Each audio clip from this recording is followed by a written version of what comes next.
Thank you, Chris. And now a major hurricane in the Atlantic. Hurricane Gonzalo continues to barrel up initially for Bermuda. It's going to be likely a very high impact storm for Bermuda tomorrow, and then subsequently into our Atlantic provinces. So we're sending our teams today's travel day for Mark Robinson, for Jacqueline Woodall, Chris St. Clair, meeting up with Nate Coleman, and all four of them will be in Newfoundland covering the storm for you. And we're going to have blow-by-blow accounts of what's happening in Newfoundland. Storm watch coverage will begin on Friday, so programming note for you. It's going to be live streaming online. You're not going to miss any moment of the impact of the storm. Let's turn it over to Rachel right now. I'm talking about our weather. We're not going to feel the impact of the hurricane, but we do have some drizzle out there. Here's Rachel. Well, a Slurpee, that is original. I've not heard of that costume before, so good on you. Let's take a look at our weather conditions. Thank you, Rachel. We do have that additional rainfall higher to the north than in our area, and certainly to the south and west, where we can expect to see less than 15 more millimeters of rain. It's all a light rain, a light drizzle that we're expecting because the low pressure system is moving away. What happens is it merges with the prairie low. They come together and it brings us some fairly brisk northwesterly winds this weekend. And taking a look at our conditions heading into the weekend overall, just some drizzle expected, at least to start the weekend we expect. But let's turn it over to Kevin and see what it's like on the ground. Thank you, Kevin. Yeah, we have temperatures that are definitely declining, especially for Sunday. We are taking a look at your short-term forecast to help you plan for your Thursday. 17 is the daytime high. And in terms of how much more rain would we expect, less than 15 millimeters. The bigger rain totals to be had from this point into Friday are into northern Ontario, adjacent Quebec, and north of Montreal, and including Montreal, I should say. Low pressure system is moving up to the north, is joining forces with the prairie low. What it does is tap into some cooler air, and then we'll see these wind arrows now from the north and west, and that's going to bring us some breezy conditions. It's also going to bring down our temperatures fairly significantly into next week. So the low pressure system is departing. However, behind it, though, still some showers and those northwesterly winds. Thank you so much, Natalie. And just a programming note that we will have extensive coverage on Hurricane Gonzalo. Our stormwatch coverage begins on tomorrow, on Friday, and we're going to be following it all through the weekend as it impacts Atlantic Canada. No impact expected for us. Let's turn it over to Rachel and see what it's like outside. You're right, Rachel. And as we look at our forecast and what we can expect temperature-wise, yes, it's definitely declining, but we're going to be through with the rainfall for the most part. All the bigger rains are happening to the north because that's the track of the low pressure system. We could expect to see less than 15 more millimeters of rain. But watch what happens with the low. It comes up and almost retrogrades back a little bit because it's joining forces with our low in the prairies. These two things combined together will result in tapping into some colder air that's bottled up way to the north, and then that's going to bring in more of a northwesterly flow, so some lake effect showers are possible to start the weekend. Then the low pressure system departs. We're going to see a high build in beyond that, and that temperatures want to just rebound a little bit, but it doesn't last long because then we're back into single digit territory for a couple of points next week. Thank you so much for that, Kasia, for bringing that story to our attention. Of course, we're talking about Hurricane Gonzalo. It's a major hurricane, and it's going to impact Atlantic Canada. Our team is going to have full coverage of that in Stormwatch on Friday. In fact, today's their travel day. So, yes, we do have these hurricanes that are out there, but for us, no impact is expected. Let's turn it over to Kevin and see what it's like outside. Thank you, Kevin. Some drizzle, some light showers expected around the GTA. We would not expect to see more than 15 more millimeters of rain, and the low pressure system moves up and over. In fact, it's going to be merging with a low from the prairies, and these two things combined help to tap into some cold air further to the north, and that's going to bring us not only a northwesterly flow, but it's going to definitely bring down our temperatures, especially when you consider that the low pressure system moves away and high pressure builds in. That means clear skies, and the temperatures will drop. Thanks so much, Kim. Great videos as always. And we are looking actually at some cooler temperatures headed our way. I'll have more details on your forecast in a moment. First, though, let's go outside and check in with Rachel. We will indeed. Thank you so much, Rachel. And it's, we've been dealing with a nice spell of warmer weather, right? But it's all coming to an end. So let's embrace it while we can. I know Kevin's doing that. We are definitely going to be looking at some cooler air by the end of the weekend and into next week as well. But for the time being, yeah, it's not too bad. We've got some light drizzle, some light showers. It's all associated with this low pressure system, which continues to bring, well, it's day 2 of rain in Ottawa and Montreal. But the low is departing up to the north. Still some more persistent rain in northeast Ontario. And then the winds, see how the arrows change direction? That's more of a northwesterly flow. It's going to be cooler as well because it's tapping into the cooler air to our north and west. So there's a low. We're looking at Friday through Saturday now. The low departs. And so you'd think, okay, well, should it warm up? No, not necessarily, because we have high pressure building in and the temperatures are going down to single digits with water, obviously, and other supplies that we're going to need as this storm bears down on the Hawaiian Islands. So this is the storm right now when we look at our satellite imagery. But in terms of the track, it's going to be strengthening to Category 1 and then weakening to tropical storm force once again as it makes its way across the islands heading into the early part of next week. By contrast, we go from the Pacific to the Atlantic, and this is a major hurricane. This is a massive powerhouse storm, Gonzalo. And look at the very well-defined eye here on this storm. It's barreling up toward almost a direct hit to Bermuda. So we're going to watch that and then the impact on Atlantic Canada. What will it do? Well, let's talk wind damage right now with Jacqueline.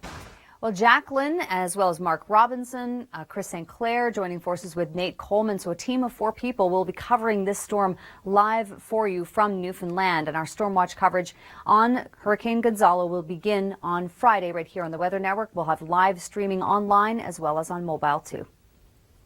Some interesting stuff there, Jacqueline. I find it so fascinating that in the eye of the hurricane, it's actually calm. It's the eye wall that causes the most damage. That's where a lot of the wind, and you get the wind, you get the rain wrap in there as well. So I'm going to step out of the way for a second. In our current systems, we talk about a lot of things.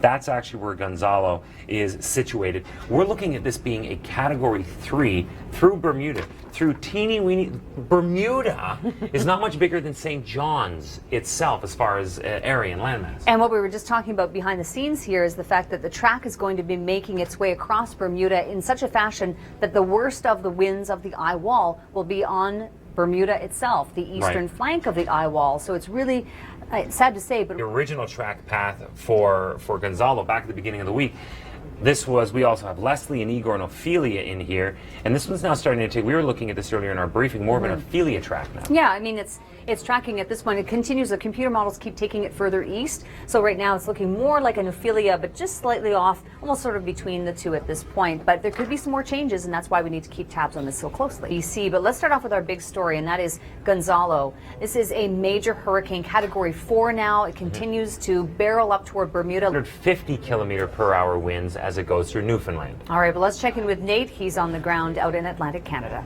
It's here ranging from 2000 to just last year. So we've had a lot of tropical activity in the last 3 years. So definitely this is our top story following into tomorrow.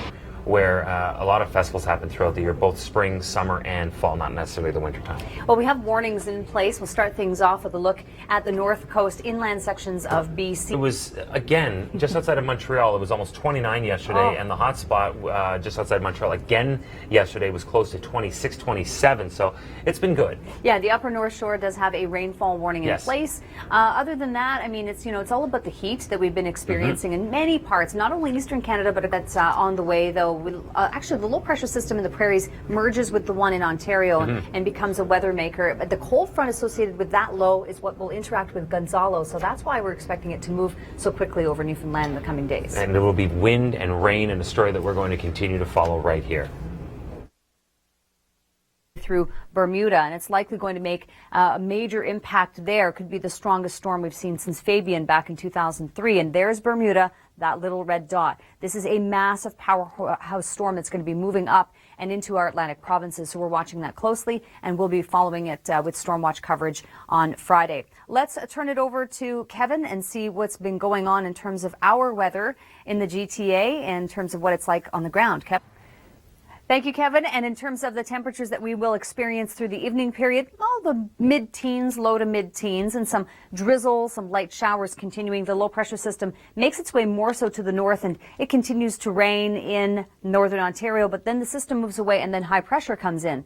If anything, what we're going to be experiencing, and this is the low for next week that brings us a little bit of rainy weather. When we look at our 7-day, you can see that that's the next low coming into the Great Lakes Basin. But the more immediate one for the weekend, it does bring some fairly decent winds with it from the north and west, so we'll be watching for that. It's really helping to down the temperatures. So as you can see in Hamilton on Sunday, we're only looking at a high of 8 degrees versus the teens that we've been seeing as of late. And also British Columbia, so we're covering both. We are truly going coast to coast here. Okay, Gonzalo, where is Big it story. going? Big story.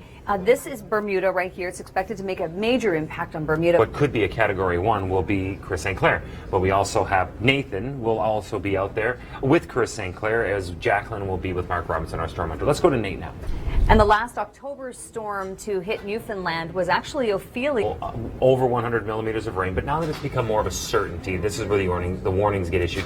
But the potential for just that much up and down the coast is still there as well. Now, you were talking about the temperatures before we showed the rainfall warning. Take a look at some of these numbers. Take a look at some of these numbers.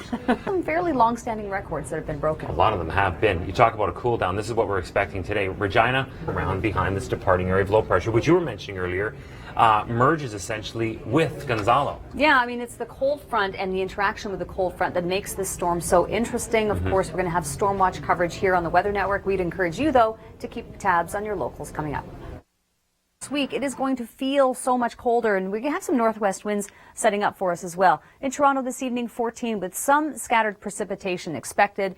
How much more could we get? We think less than 15 millimeters for the GTA. The bigger rains will be had further to the north. Let's go to Kevin and see what it's like outside. Thank you so much, Kevin. As we look ahead now to Friday morning, the forecast across southern Quebec, just to give us a little bit of a contrast of what we're experiencing. We've been dealing with pretty decent temperatures, and now the winds are shifting. They'll be out of the northwest in the coming days as our low pressure system combines with the prairie low. In Hamilton's case, still on Friday, looking at a high of 16 with rain continuing Saturday. But look what happens here. The high pressure builds in, so it brightens up. We get sunshine and stable conditions, but then the temperature drops to 8, and then we have another smaller system that comes in for Monday, Tuesday with rainfall, and the temperatures are still sitting in that low teen territory, so really not looking at much of a change there. With regard to Toronto, there's the same system, Monday, Tuesday rain, a temperature high of only 8. Hurricane Gonzalo, which is down here, it's moving up toward Bermuda and then into our Atlantic provinces. What kind of impact will that have? Well, it's going to be fairly significant, we expect, in terms of wind and wave action. We're going to have lots more on this coming up. Our team is mobilizing itself for storm watch coverage on Friday, and we'll have more look at the country in just.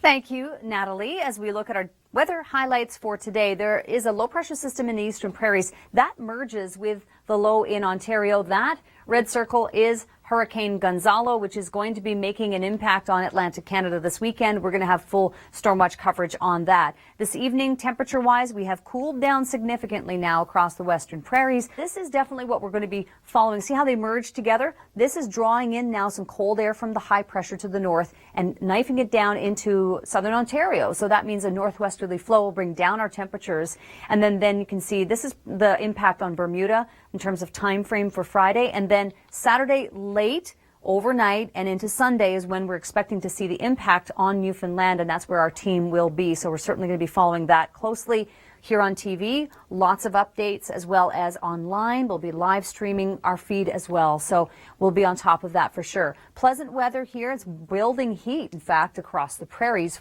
with most of the model runs, but that's going to have a major impact on the Atlantic.